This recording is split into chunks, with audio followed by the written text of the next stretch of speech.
इंदौर नगर निगम का बजट 2026-27 महापौर पुष्यमित्र भार्गव द्वारा पेश किया गया, जिसमें शहरवासियों के लिए कई राहत भरी घोषणाएं की गई।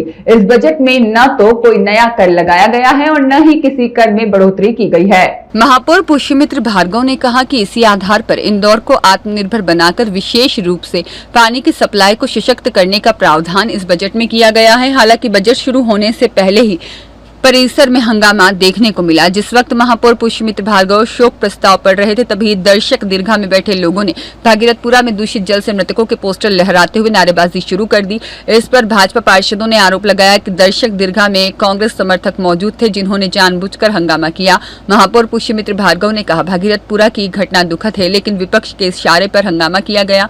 महापौर ने कहा कि शहर के विकास को लेकर 2026-27 का बहुप्रतीक्षित बजट पेश किया गया है। यह बजट सिर्फ एक साल की योजना नहीं, बल्कि वर्ष 2050 तक के दूरदर्शी विजन को ध्यान में रखते हुए तैयार किया गया है। सरकार का लक्ष्य इंदौर को एक मॉडल सिटी के रूप में स्थापित करना है, जो पूरे देश के लिए उदाहरण बने।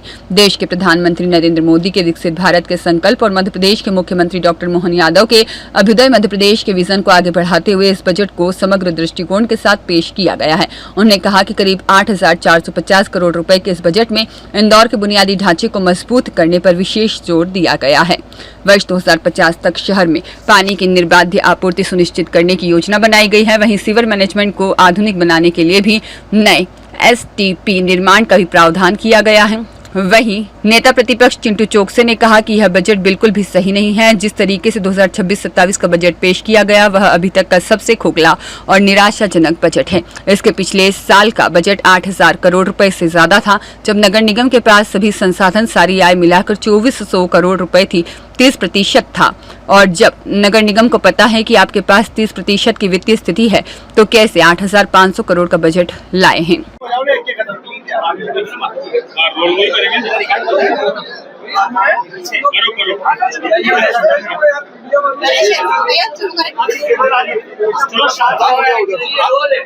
नहीं, ऊपर खत्म हो गया, यहाँ शुरू करें या शॉर्ट में? आप विस्तार में बताइए शॉर्ट में। भैया, आज बजट जो है 26-27 का हुआ है, क्या रहेगा विशेष? भविष्य की दृष्टि समग्रता के साथ हम लगातार इसी आधार पर हर साल का बजट लाते हैं। 2050 के इंदौर की आधारशिला के रूप में ये काम करें। देश के यशस्वी प्रधानमंत्री नरेंद्र मोदी जी के विकसित भारत का संकल्प हो, या मध्य प्रदेश के मुख्यमंत्री डॉक्टर मोहन यादव जी का अभ्युदय मध्य प्रदेश, स्वर्णिम मध्य प्रदेश का सपना हो, उस सपने को पूरा करने के लिए इंदौर रोल मॉडल की तरह उभरे, इस दृष्टि से इस बार वर्ष 26-27 का बजट हमने पेश किया है, जिसमें इंदौर के लिए 2050 तक के पानी की व्यवस्था, भविष्य की दृष्टि से सीवर मैनेजमेंट के लिए STP का निर्माण, कॉलोनी के भीतरों सड़क के विषयों पर डिजिटल इंदौर की दृष्टि से हर घर का अपना डिजिटल पता का संकल्प हमारा पूरा हो। इसलिए ये बजट भविष्य को ध्यान में रखते हुए समग्र दृष्टि के साथ प्रस्तुत किया गया। इसमें विशेष रूप से ये बजट 8,450 करोड़ रुपए का हमने प्रस्तुत किया है, और आय के संसाधन भी बढ़ाने की दृष्टि से, रेवेन्यू जनरेशन की दृष्टि से नई गेंट्रीज लगाना हो, पुराने मार्केट को तोड़कर नए बनाना हो, और राजस्व की वसूली 100% हो, उसके लिए प्रावधान करने का काम किया। विशेष रूप से भागीरथपुरा की घटना हम सबके लिए बहुत दुर्भाग्यपूर्ण है, दुखद भी है। इसलिए भागीरथपुरा अपने नए स्वरूप में आए, इसलिए वहाँ 100% नई ड्रेनेज की लाइन, पानी की लाइन का काम युद्ध गति से चल ही रहा है, उसको और मजबूती प्रदान करने के भी प्रावधान हैं।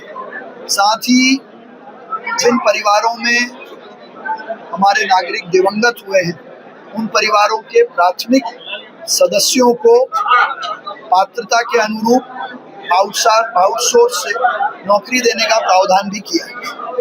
भैया ऐसे कौन से विशेष इस बजट में पॉइंट रहे जिसमें सबसे ज्यादा जो है राशि दी जाएगी? सर कोई सौगात दी है क्या? सबसे सौगात दी है इसके बाद कोई कर नहीं लगाया, ना किसी प्रकार के कर में दर वृद्धि की है, और उसी आधार पर आत्मनिर्भर इंदौर बनाकर हर विधानसभा में एक प्रमुख सड़क और विशेष रूप से पानी के सप्लाई को सशक्त करने के प्रावधान इस बजट में हमने किए। इस बार पुराने कामों को वापस लिया गया है और नए काम, नई घोषणाएं नहीं की गई है। देखिए, इस परिषद के पास अब 1.5 साल का समय बचा है, 1.5 साल से भी कम का समय बचा है, इसलिए पुराने काम समय पर पूरे हो जाएं, वो सशक्तिकरण के साथ पूरे हो जाएं, उसी पे हमारा फोकस है। इनकम सोर्स बढ़ाने के लिए इनकम सोर्स कैसे बढ़ेगा, इसके ऊपर चर्चा की। देखिए, इनकम बढ़ाने के लिए पुराने मार्केट्स को नया करना, एडवर्टीजमेंट राइट्स में नई एंट्रियां बनाना, पार्किंग के जितने नए स्थान निकाले हैं उनको ठेके पर देना। सर, श्रद्धांजलि के दौरान जो हंगामा हुआ उसको लेकर क्या कहेंगे? देखिए, आज तक कभी हुआ नहीं है श्रद्धांजलि में इसका हंगामा हुआ। देखिए, बहुत दुखद है। कांग्रेस हमेशा लाशों पर राजनीति करते आई है। भागीरथपुरा का क्या अच्छा करें, वैसी चर्चा के लिए हमने उनको खुले रूप से आमंत्रित किया था और शुरू में कहा भी था, लेकिन जिस प्रकार का कृत्य कांग्रेस ने सदन में किया वो बहुत दुर्भाग्यपूर्ण है, और वो भी विशेष तब जब हम भागीरथपुरा के लोगों को श्रद्धांजलि दे रहे हैं। तो ये बताता है कि कांग्रेस हमेशा लाशों पर और मौतों पर राजनीति करते आई है, और यदि भागीरथपुरा के लोग दर्शक दीर्घा में थे तो हमने तो उनका सम्मान किया, वो बैठ के सदन की कार्रवाई सुन सकते हैं, उसमें कोई मनाही नहीं है। लेकिन ये रिकॉर्ड से चेक करके आप देखिए, उनको इशारा करके एक तय समय में हंगामा करवाना, मुझे लगता है ये कांग्रेस की सोची समझी साजिश है। निगम का राजस्व से जो पैसा आता है, पार्षदों द्वारा जो है दिवंगत लोगों को श्रद्धांजलि दी। देखिए, सदन में दिवंगत लोगों को श्रद्धांजलि दी जाती है, उन्होंने अपनी श्रद्धा से अगर किसी को दी है तो वो उनका विषय है। कुल राजस्व जो 1.5-2 हजार करोड़ का आता है पूरे साल, का बजट आता है, ये हर बार का है, कई सालों से आ रहा है। देखिए, ऐसा है, आपको इस बात को समझना होगा कि एक सामान्य अपने घर में हमारी आय तो कम हो सकती है, लेकिन खर्चे ज्यादा होते हैं, तो उन खर्चों को मीट करने के लिए भविष्य की संभावनाओं में हम कोई नया घर ले सकते हैं, नई गाड़ी खरीदने का प्रावधान कर सकते हैं, या कोई ऐसी योजना आ जाए जिसका लाभ शहर को मिले। इसलिए बजट में उन सब मदों का प्रावधान तय राशि के हिसाब से किया जाता है। जिस तरीके से 2026-27 का नगर का बजट महापौर जी ने पेश किया, वो मुझे लगता है कि अभी तक का सबसे खोखला और निराशाजनक बजट है। अगर हम इसी से पिछले साल की बजट की बात करें, 8,000 करोड़ रुपए से ज्यादा का था, और नगर निगम के पास सारे संसाधन, सारी जितनी आय है सब मिलाकर 2400 करोड़ रुपए थी, 30%। जब नगर निगम को, महापौर जी को पता है कि आपके पास मात्र 30% वित्तीय स्थिति है, तो ये 8,500 करोड़ का बजट कैसे एग्जीक्यूट होगा, कैसे योजनाओं का क्रियान्वयन होगा, और किस तरह से नगर निगम इंदौर सस्टेन करेगी।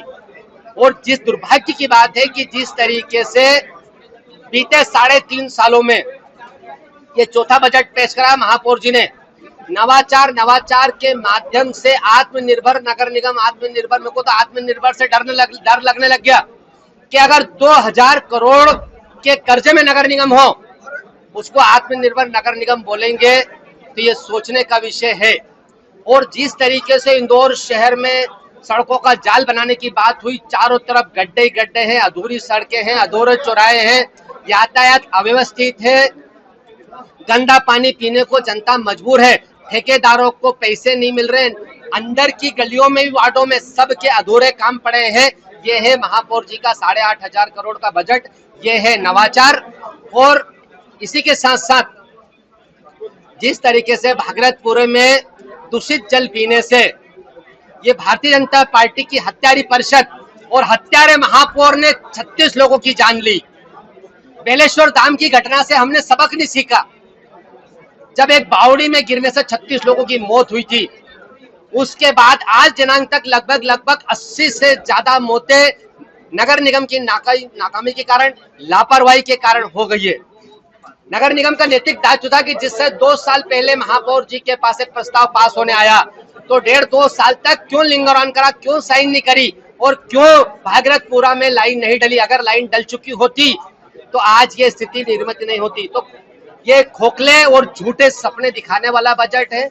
यही असली महापौर जी का नवाचार है। मास्टर प्लान की सड़कों का पैसा होने के बाद भी मास्टर प्लान की सड़कें नहीं बन पा रही है। जिस तरीके से विकास रेंग के इंदौर शहर में चल रहा है, चारों तरफ खोद दिया।